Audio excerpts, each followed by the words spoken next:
Eleições 2014. O Jornal da Manhã dá continuidade à série de entrevistas com os candidatos ao Senado por Mato Grosso. Hoje, a conversa é com o candidato da coligação Viva Mato Grosso, Rui Prado, do PSD. Bom dia, candidato. Obrigado pela presença ao vivo aqui. Bom dia, Antônio Carlos. Eu que agradeço a oportunidade. Candidato, 18 dias aí para 5 de outubro e para o Senado não tem segundo turno. A eleição é decidida em 5 de outubro, no primeiro turno. Que avaliação que o senhor faz dessa campanha e para essa reta final agora? A principal questão deste momento agora, que está muito interessante, é a quantidade de indecisos. Existem muitas pessoas indecisas, principalmente para o Senado, e a minha campanha está focando nesses indecisos. Nós estamos trabalhando, conversando com as pessoas, focando no programa eleitoral, apesar de ter menos tempo do que dois adversários meus, e nós queremos focar aí nos indecisos. Os analistas dizem que vocês, candidatos ao Senado, estão trocando acusações mais do que os candidatos ao governo. O senhor tem também esse entendimento ou não? Não, eu não tenho entrado nessa discussão. Estão discutindo denúncias de corrupção, tanto de um lado quanto de outro. Eu não tenho esse problema, sou ficha limpa, sou novo na política e estou com propostas. Estou levando propostas e não entrei nessa discussão dos dois adversários meus.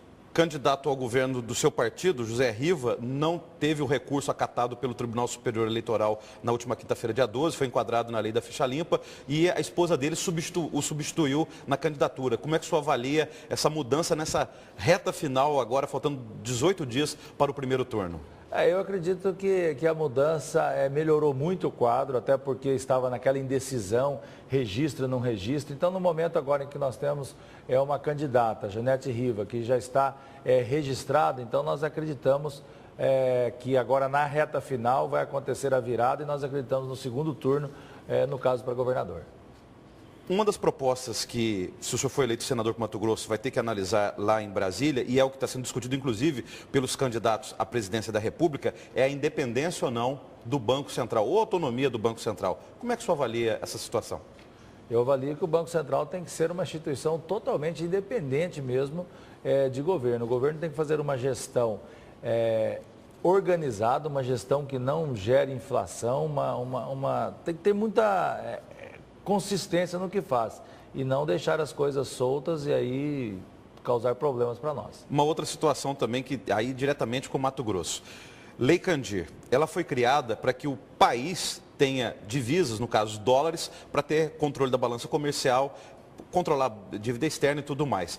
Mas aí, o que acontece? Produtores rurais, por exemplo, não pagam ICMS aqui no estado. Por sua vez, o governo de Mato Grosso e outros governos pelo país não recebem dinheiro porque, acabam recebendo a menos. Se o senhor for eleito senador, qual que será a sua posição?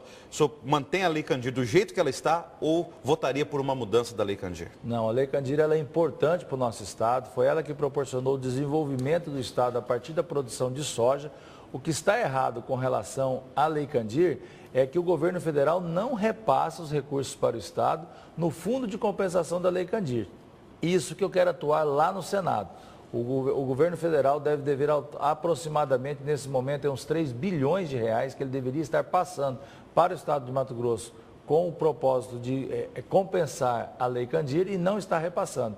Então, os nossos senadores, os senadores que estão lá e os que estiverem lá a partir de 2015, de janeiro de 2015, têm que olhar com muita vontade de resolver esse assunto, para que o Estado receba o que é devido. Outra matéria econômica que, vez e outra, entra em discussão no Senado Federal é sobre aquela regulamentação do imposto para taxar as grandes fortunas do país. Inclusive, está previsto isso na Constituição Federal, mas não tem uma lei complementar. Se aparecer uma proposta dessa, qual que será o seu posicionamento enquanto senador da República? Não, eu sou muito tranquilo. O Brasil paga muito imposto, os brasileiros pagam muito impostos. Nós, brasileiros, pagamos impostos, eu tenho dito isso nas minhas falas, até o mês de maio nós vivemos para pagar impostos.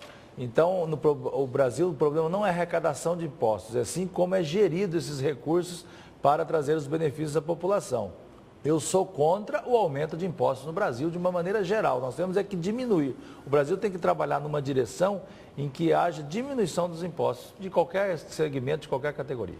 Enquanto reflexo ainda dos protestos de junho de 2013, fala-se muito numa reforma política. É um outro assunto que futuros senadores, deputados federais, com certeza vão ter que tratar lá em Brasília.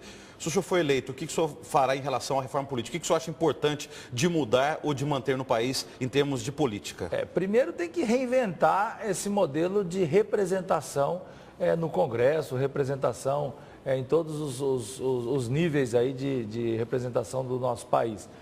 O que tem que mudar, primeiro, a proibição da reeleição no cargo de executivo e discutir até mesmo de legislativo.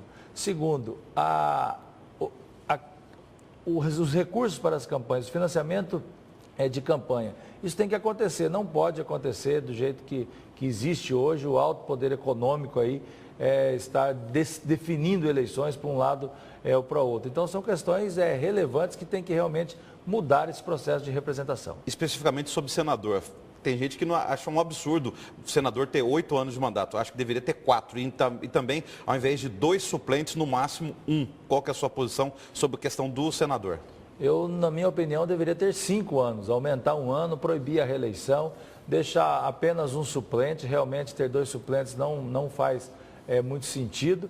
Mas eu acredito que tem que haver as reformas, uma mudança na representação de todos esses itens. Por falar em suplentes, o seu primeiro suplente nesta candidatura é Manuel de Souza, do Solidariedade, um sindicalista, e o segundo suplente, o comerciante, presidente licenciado da Câmara de Dirigentes Logísticos Cuiabá, o Paulo Gasparotto, que é do PSD. Quais foram os critérios para a escolha desses 2 suplentes do senhor? A minha chapa de Senado ela está bem eclética, porque eu represento hoje os produtores rurais, eu venho da área rural, da área não urbana, vamos dizer assim, do nosso estado. O Manuel, ele representa os trabalhadores da área urbana do nosso estado e o Paulo Gasparotto, então, representa o comércio, representa essa área urbana como patrão. Então, nós unimos aí o capital e o trabalho para estar representados nessa chapa do Senado. Inevitavelmente, quem também disputa cargo, igual o senhor está disputando para senador, vai se deparar com matérias polêmicas em Brasília. Questão aí, por exemplo, discriminação do aborto, casamento entre pessoas do mesmo sexo e legalização de drogas. Antes de votar em matérias como essa, como será o seu procedimento como senador? Bom, primeiro, ouvir as pessoas, ouvir os segmentos envolvidos nessa área. Eu não tenho dúvida nenhuma que qualquer representante hoje, pode ser senador, deputado, a principal virtude de um representante é ouvir. Nós temos que ouvir para poder tomar as decisões. Mas eu sou muito tranquilo em relação a esse assunto também. Eu sou contra aborto, não tem razão para permitir o aborto da forma que não na forma da lei. Portanto, muito tranquilo nesse assunto. Candidato, obrigado pela sua presença ao vivo aqui. Eu que agradeço a oportunidade.